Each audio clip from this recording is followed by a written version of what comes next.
Hi hello welcome back to our YouTube channel. ಮನೆಯಲ್ಲಿ ತರಕಾರಿ ಖಾಲಿ ಆದಾಗ ಒಂದೇ ಒಂದು ಬಟ್ಲು ಕಡಲೆ ಹಿಟ್ಟಿಂದ ನಾವು ಪಲ್ಯ ಈ ಥರ ಮಾಡ್ಕೋಬೋದು. ಅದಕ್ಕೆ ನಾನು ಜಾಳಸ್ಕೊಂಡಿಟ್ಟಿರೋ ಕಡಲೆ ಹಿಟ್ಟನ್ನ ಈ ಥರ ನೀರಿನಲ್ಲಿ ಮಿಕ್ಸ್ ಮಾಡ್ತಾಯಿದ್ದೀನಿ. ಮೊದಲು ನೀಟಾಗಿ ಸ್ವಲ್ಪ ಗಂಟು ಇಡ್ಲಿ ಥರ ನೀರಿನಲ್ಲಿ ಈ ಥರ ಸ್ಮೂತಾಗಿ ಮಿಕ್ಸ್ ಮಾಡಬೇಕಾಗುತ್ತೆ. ಇವಾಗ ನಾನು ಒಗ್ಗರಣೆಗೆ ಒಂದು ಪಾತ್ರೆಯಲ್ಲಿ ಸ್ವಲ್ಪ ಎಣ್ಣೆನ ಹಾಕಿದ್ದೀನಿ. ಎಣ್ಣೆ ಕಾದಾದ ನಂತರ ಇದಕ್ಕೆ ಸಾಸಿವೆ ಜೀರಿಗೆ ಹಾಕ್ತಾಯಿದ್ದೀನಿ. ಇದು ತುಂಬ ಕಡಿಮೆ ಟೈಮ್ನಲ್ಲಿ ರೆಡಿ ಮಾಡ್ಬೋದು.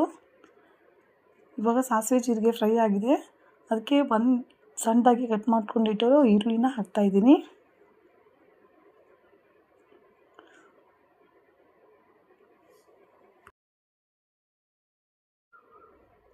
ಈರುಳ್ಳಿ ಪೂರ್ತಿ ಕಲರ್ ಚೇಂಜ್ ಆಗಬೇಕು.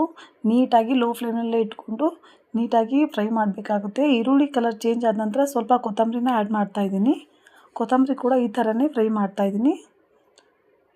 ಸ್ವಲ್ಪ ಲೈಟಾಗಿ ಫ್ರೈ ಮಾಡ್ಕೊಂಡಿಟ್ಟಿರೋ ಶೇಂಗದ ಬೀಜ ಆ್ಯಡ್ ಮಾಡ್ತಾಯಿದ್ದೀನಿ ನೋಡಿ.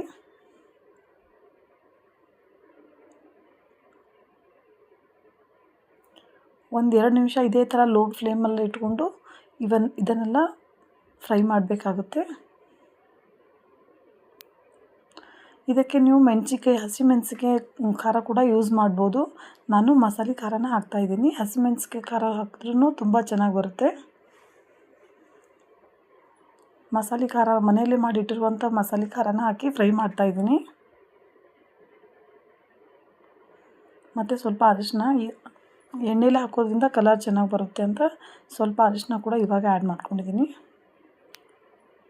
ಲೋ ಫ್ಲೇಮಲ್ಲಿ ಇಟ್ಟು ಇದೇ ಥರ ಫ್ರೈ ಮಾಡಬೇಕಾಗುತ್ತೆ. ಒಂದು 2 ನಿಮಿಷ ಲೈಟಾಗಿ ಫ್ರೈ ಮಾಡಿದ ನಂತರ ಇದಕ್ಕೆ ಸ್ವಲ್ಪ ಹುಣಸೆ ಹುಳಿ, ಒಂದು 5 ನಿಮಿಷ ಮುಂಚೆನೇ ನೀರಿನಲ್ಲಿ ನೆನೆ ಇಟ್ಕೊಂಡಿಟ್ಟಿರೋ ಹುಣಸೆ ಹುಳಿನ ಹಾಕಿ ಮಿಕ್ಸ್ ಮಾಡ್ತಾಯಿದ್ದೀನಿ.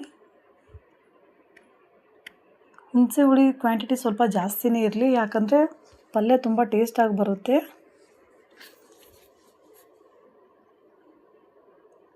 ಈ ಥರ ಮಿಕ್ಸ್ ಮಾಡ್ತಾಯಿದ್ದೀನಿ ನೋಡಿ.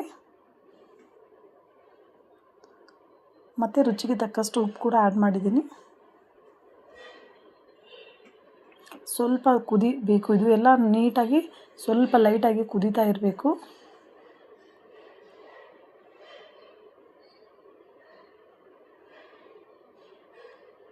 ಕಡಲೆ ಹಿಟ್ಟು ನೀರಿನಲ್ಲಿ ಕರೆಕ್ಟಾಗಿ ಮಿಕ್ಸ್ ಮಾಡಿಕೊಂಡು ಇಟ್ಟಿರೋದ್ರಿಂದ ಗಂಟಾಗಿ ಬರೋಲ್ಲ.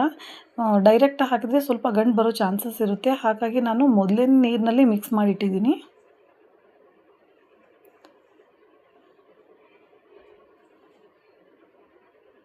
ಇವಾಗ ನೀರು ಕುದೀತಾ ಇದೆ. ಈ ಥರ ನೀರು ಕುದಿಯುವಾಗ ನಾವು ಮಿಕ್ಸ್ ಮಾಡ್ಕೊಂಡಿಟ್ಟಿರೋ ಹಿಟ್ಟನ್ನ ಹಾಕಬೇಕು. ನೋಡಿ, ಈ ಥರ ಮಿಕ್ಸ್ ಮಾಡ್ಕೊತಾನೆ ಸ್ಪೂನ್ನ ಕಂಟಿನ್ಯೂಯಸ್ ಆಗಿ ಮಿಕ್ಸ್ ಮಾಡ್ಕೊತಾ ಇರಬೇಕು ಸ್ಪೂನಿಂದ, ಇಲ್ಲಾಂದರೆ ಗಂಟು ಬರೋ ಚಾನ್ಸಸ್ ಇರುತ್ತೆ. ಹಾಗಾಗಿ ಕಂಟಿನ್ಯೂಯಸ್ ಆಗಿ ಸ್ಪೂನ್ನಿಂದ ಮಿಕ್ಸ್ ಮಾಡ್ಕೊತಾನೆ ಇರಬೇಕು. ಮತ್ತು ನಿಮಗೇನಾದರೂ ಗಟ್ಟಿಯಾಗಿ ಅನಿಸಿತ್ತಂದರೆ ಸ್ವಲ್ಪ ನೀರು ಕೂಡ ಆ್ಯಡ್ ಮಾಡ್ಕೋಬೋದು. ಹೀಗೆ ಕಂಟಿನ್ಯೂಯಸ್ ಆಗಿ ಸ್ಪೂನಿಂದ ಮಿಕ್ಸ್ ಮಾಡೋದ್ರಿಂದ ಗಂಟಾಗಿ ಬರಲ್ಲ. ಜೋಳದ ರೊಟ್ಟಿ ಮತ್ತು ಚಪಾತಿ ಜೊತೆ ಕಾಂಬಿನೇಷನ್ ತುಂಬ ಚೆನ್ನಾಗಿರುತ್ತೆ. ಯಾರೆಲ್ಲ ನನ್ನ ಚಾನಲ್ನ ಇನ್ನೂ ಸಬ್ಸ್ಕ್ರೈಬ್ ಮಾಡ್ಕೊಂಡಿಲ್ಲೋ ಪ್ಲೀಸ್ ಚಾನಲ್ನ ಸಬ್ಸ್ಕ್ರೈಬ್ ಮಾಡ್ಕೊಂಡೆ ನೋಡಿ. ಈ ವಿಡಿಯೋ ನಿಮಗೆ ಇಷ್ಟ ಆಗಿದೆ ಅನ್ಕೋತೀನಿ. Thank you for the watching. Bye.